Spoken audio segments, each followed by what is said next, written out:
প্রিয় শিক্ষার্থী, তোমরা সবাই কেমন আছো? আশা করি ভালো আছো। আগের ক্লাসে আমরা পড়েছিলাম নবম দশম শ্রেণীর বাংলাদেশ ও বিশ্ব পরিচয় বইয়ের প্রথম অধ্যায়, প্রথম পরিচ্ছেদ এবং কি প্রথম পাঠ আমরা পড়েছিলাম। প্রথম ক্লাসে আমাদের পড়া ছিল পূর্ব বাংলার আন্দোলন ও জাতীয়তাবাদের উত্থান। সময় ছিল 1947 থেকে 1970 সাল পর্যন্ত। এই সময়ের মধ্যে যা কিছু হয়েছে তার সংক্ষেপে একটু বর্ণনা করা হয়েছিল। তো আজকে আমরা পড়ব পরিচ্ছেদ 1.1 বাঙালি জাতীয়তাবাদের বিকাশে ভাষা আন্দোলন। বাঙালি জাতীয়তাবাদের ভাষা আন্দোলন কিভাবে হয়েছিল সেটা আমরা আজকে জানবো। ভাষা আন্দোলনের পটভূমি। পাকিস্তান সৃষ্টির আগে এই রাষ্ট্রের ভাষা কি হবে তা নিয়ে বিতর্ক শুরু হয়। পাকিস্তান সৃষ্টি হয় কত সালে? পাকিস্তান সৃষ্টি হয় 1947 সালে। এর আগে মানে ভারতীয় উপমহাদেশটা, যেমন ভারত, বাংলাদেশ এবং কি পাকিস্তান, এই তিনটা দেশ মিলে একটা দেশ ছিল, সেটা ছিল ভারতীয় উপমহাদেশ। তো এই পাকিস্তান সৃষ্টির আগে কিন্তু কি হয়েছিল? পাকিস্তান সৃষ্টির আগে রাষ্ট্রের ভাষা কি হবে তা নিয়ে কি ছিল? বিতর্ক ছিল। বিতর্ক শুরু হয় 1937 সালে। মোহাম্মদ আলী জিন্নাহ 1937 সালে মোহাম্মদ আলী জিন্নাহ মুসলিম লীগের দাপ্তরিক ভাষা উর্দু করার প্রস্তাব করলে বাঙালি নেতা শেরেবাংলা এ.কে ফজলুল হকের বিরোধিতা করেন। পশ্চিম পাকিস্তানের নেতা ছিল কে? ছিল মোহাম্মদ আলী জিন্নাহ। আর পূর্ব পাকিস্তানের নেতা কে ছিল? এক হচ্ছে শেরেবাংলা এ.কে ফজলুল হক। মোহাম্মদ আলী জিন্নাহ চাইছিল যে তখনই পাকিস্তানের ভাষা কি হোক? উর্দু। রাষ্ট্রীয় ভাষা কি হোক? উর্দু হোক। তখন শেরেবাংলা এ.কে ফজলুল হককে, তখন আমরা যারা পূর্ব বাংলা, এখন বর্তমানে বাংলাদেশ, তো তিনি বলতে চাইছিল আমরা সবাই তো মাতৃভাষায় কথা বলি, তো আমাদের বইয়ের ভাষাটা যদি হয় উর্দু তাহলে কি আমরা কেউ বুঝতে পারতাম? আমরা তো ছোটবেলা থেকে বাংলা ভাষায় শিখেই বড় হয়েছে। তো উর্দুকে উর্দু যদি আমাদের সব ভাষা হয়, মাতৃভাষা হয় বা রাষ্ট্রীয় ভাষা হয়, সব কাজে কর্মে যদি উর্দু ব্যবহার করে, কারণ ছোটবেলা থেকে আমরা শিখবো বাংলা, আর বড় হয়ে আমরা উর্দু পড়তে মানে সকল কাগজপত্রে সব রাষ্ট্রীয় ভাষা যেহেতু উর্দু হবে, সকল কিছুতে আমাদেরকে উর্দু ব্যবহার করতে হবে, সেটা আমাদের জন্য খুবই কষ্টকর হবে। তো এই কথা চিন্তা করে তিনি প্রতিবাদ করতেন যে না, অধিকাংশ মানুষের, আমরা যারা পূর্ব বাঙালি ছিলাম, আমাদের অধিকাংশ মানুষের কি ছিল? ভাষা ছিল বাংলা। তিনি বাংলা ভাষা উর্দু ভাষার কি করেন? বিরোধিতা করেন। 1947 সালে এপ্রিল মাসে পাকিস্তান নামক একটি রাষ্ট্রের প্রতিষ্ঠা যখন প্রায় নিশ্চিত হয়ে যায়। 1947 সালে যুদ্ধ হয়। যুদ্ধের মাধ্যমে ইস্ট ইন্ডিয়া কোম্পানিরা ভারতবর্ষ ত্যাগ করে এবং কি হয়? পাকিস্তান স্বাধীন হয়। পাকিস্তান রাষ্ট্রটি কি হয়? স্বাধীন হয়। পাকিস্তান রাষ্ট্রটি তখন কি হয়? স্বাধীন হয়। তখনই বিতর্কটি পুনরায় শুরু হয়।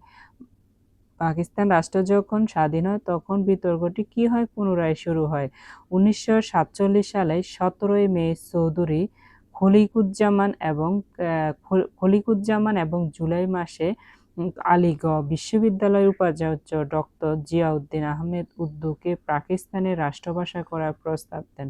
তাহলে যে দুইজন ব্যক্তি এই প্রথম প্রস্তাব দিয়েছিল উর্দুকে রাষ্ট্রভাষা করার জন্য, তাদের নাম হচ্ছিল চৌধুরী খলিকুজ্জামান এবং বিশ্ববিদ্যালয়ের উপাচার্য ডক্টর জিয়াউদ্দিন আহমেদ। তোমাদের এগুলা কিন্তু এমসিকিউ প্রশ্নের মধ্যে আসতে পারে, তোমরা এগুলা মনে রেখো।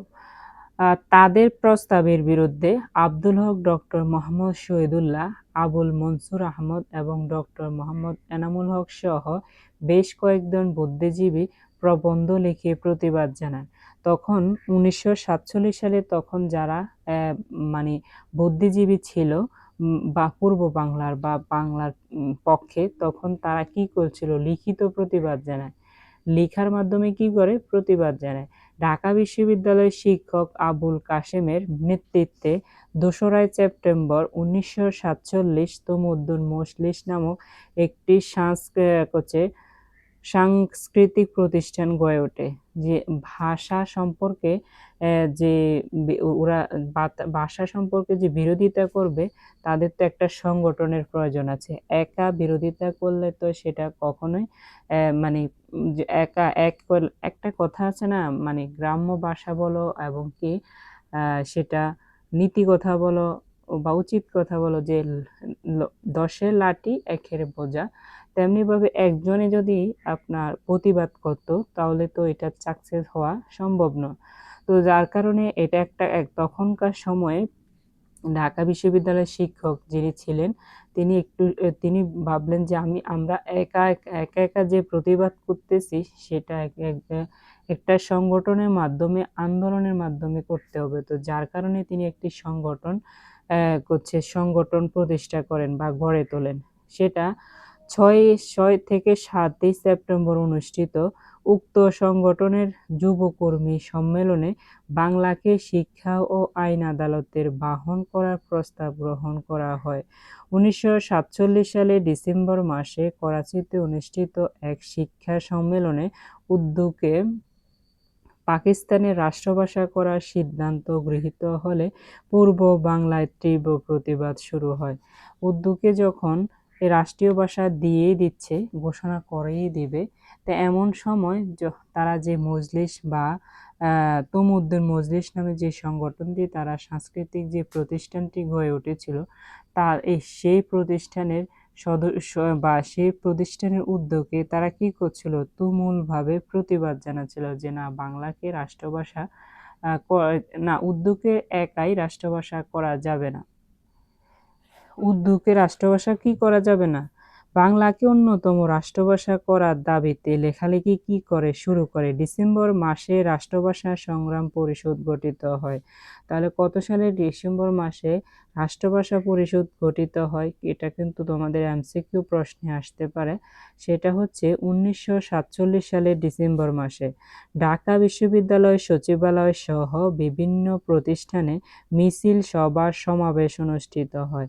ঢাকা বিশ্ববিদ্যালয় থেকে শুরু করে বিভিন্ন সচিবালয় এবং বিভিন্ন জায়গায় কি হয়, গুরুত্বপূর্ণ জায়গায় কি হয়, মিছিল হয়, সভা সমাবেশ অনুষ্ঠিত হয়। পাকিস্তান সরকার ১৪৪ ধারা জারি সহ সভা সমাবেশ নিষিদ্ধ ঘোষণা করে।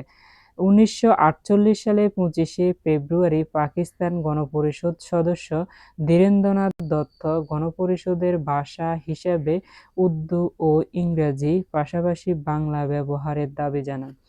তো ১৯৪৭ সালে তো দেশ স্বাধীন হয়, তখন তারা প্রতিবাদ জানায়, কিন্তু প্রতিবাদটা থামিয়ে দেওয়া হয়। তখন আবার নতুন করে কখন শুরু করে? ১৯৪৮ সালে ২৫শে ফেব্রুয়ারি। ২৫শে ফেব্রুয়ারি আবার শুরু করে গণপরিষদ সদস্য। গণপরিষদের যে একজন সদস্য ছিল তিনি ছিলেন বাংলাদেশি বা পূর্ব বাংলা, তার নাম ছিল ধীরেন্দ্রনাথ দত্ত। গণপরিষদের ভাষা হিসেবে উর্দু যেমন থাকবে তার সাথে ইংরেজিও থাকবে, তার সাথে পাশাপাশি বাংলা ব্যবহারের দাবি জানান তিনি। কিন্তু পাকিস্তানিরা এতই নির্দয় ছিল যে তারা মানে সংখ্যাগরিষ্ঠ লোকের ভাষা বাংলা থাকা সত্ত্বেও পূর্ব বাংলায় তারা কিন্তু উর্দুর পাশাপাশি ইংরেজির পাশাপাশি বাংলাকে রাষ্ট্রীয় ভাষার মর্যাদা দিতে রাজি নন। তার দাবি অগ্রাহ্য করলে ২৬ ও ২৯ ফেব্রুয়ারি ঢাকায় ধর্মঘট পালিত হয়। তার দাবি যখন মানা হয় না, ধীরেন্দ্রনাথ দত্তের দাবি যখন মানা হয় না, তখন ২৬ এবং ২৯ ফেব্রুয়ারি ঢাকায় ধর্মঘট পালিত হয়। ২রা মার্চ ঢাকা বিশ্ববিদ্যালয়ে সর্বদলীয় রাষ্ট্রভাষা সংগ্রাম পরিষদ পুনর্গঠিত হয়। প্রথমে তো ১৯৪৭ সালে একটি সংগঠন প্রতিষ্ঠান গড়ে ওঠে, সেটা হচ্ছে তমুদ্দুন মজলিস। তো যখন আবার নতুন করে এটাকে নামকরণ করা হয়, সেটা হচ্ছে সর্বদলীয় রাষ্ট্রভাষা সংগ্রাম পরিষদ। সর্বদলীয় রাষ্ট্রভাষা সংগ্রাম পরিষদ পুনর্গঠিত হয়। এই সংগঠন ১১ই মার্চ বাংলা ভাষা দাবি দিবস পালনের ঘোষণা দেয়। ওই দিন সাধারণ ধর্মঘট পালিত হয়। 1948 সালের 4 জানুয়ারি প্রতিষ্ঠিত পূর্ব পাকিস্তান মুসলিম ছাত্রলীগ এই কর্মসূচি পালনে বিশেষ ভূমিকা পালন করে। 1948 সালের 11 মার্চ রাষ্ট্রভাষা বাংলা চাই স্লোগানসহ মিছিল ও পিকেটিং করা অবস্থায়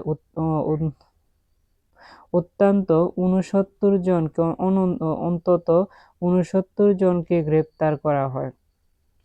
1948 সালে একসাথে কতজনকে গ্রেপ্তার করা হয়? 69 জনকে।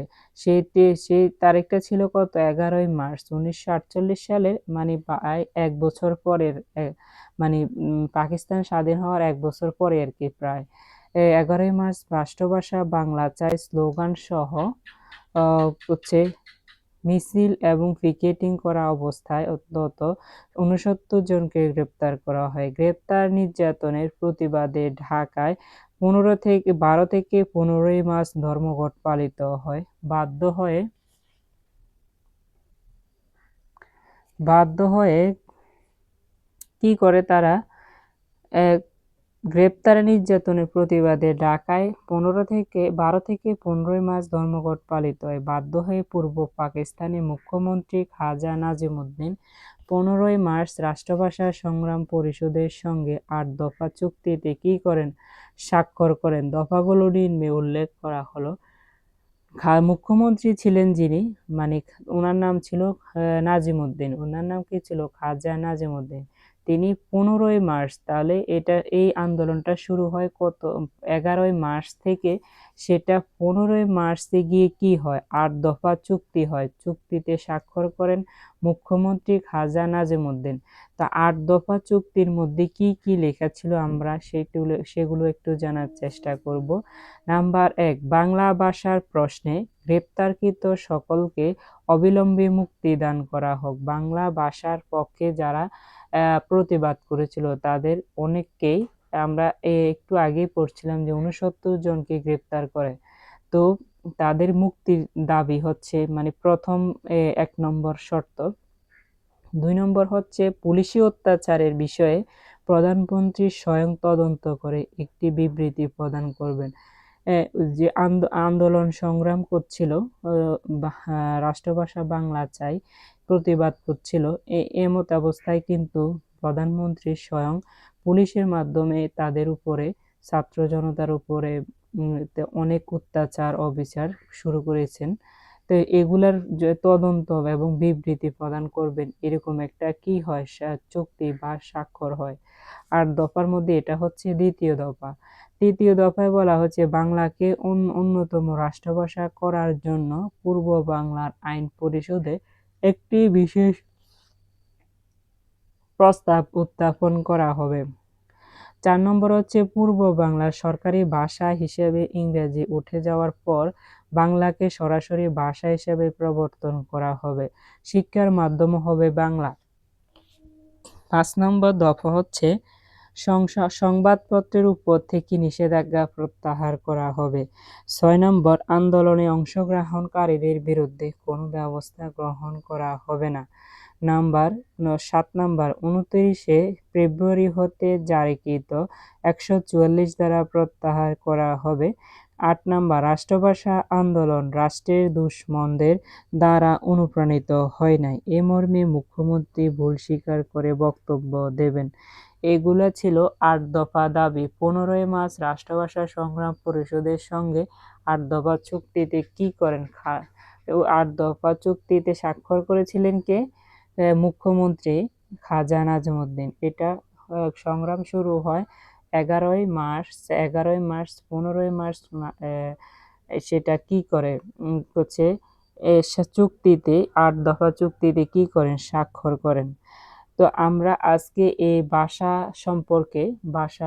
সম্পর্কে কবে থেকে আন্দোলন করা শুরু করছে বা প্রতিবাদ করা শুরু করছে, বাংলা ভাষাকে বাংলা ভাষা আমাদের মাতৃভাষা, এই ভাষাকে আমরা রাষ্ট্রীয় ভাষায় মর্যাদা দিতে আমাদের অনেক বীর সন্তানদেরকে রক্ত দিতে হয়েছে, শহীদ হতে হয়েছে। তাদের জীবনের বিনিময়ে আমরা এখন আমাদের মাতৃভাষা পেয়েছি, মায়ের ভাষা বাংলা ভাষা। তো আজকে তোমাদের ক্লাস এই পর্যন্ত। দেখা হবে নেক্সট ক্লাসে। সে পর্যন্ত তোমরা ভালো থাকবে, সুস্থ থাকবে, মনোযোগ সহকারে পড়াশোনা করবে। আল্লাহ হাফেজ।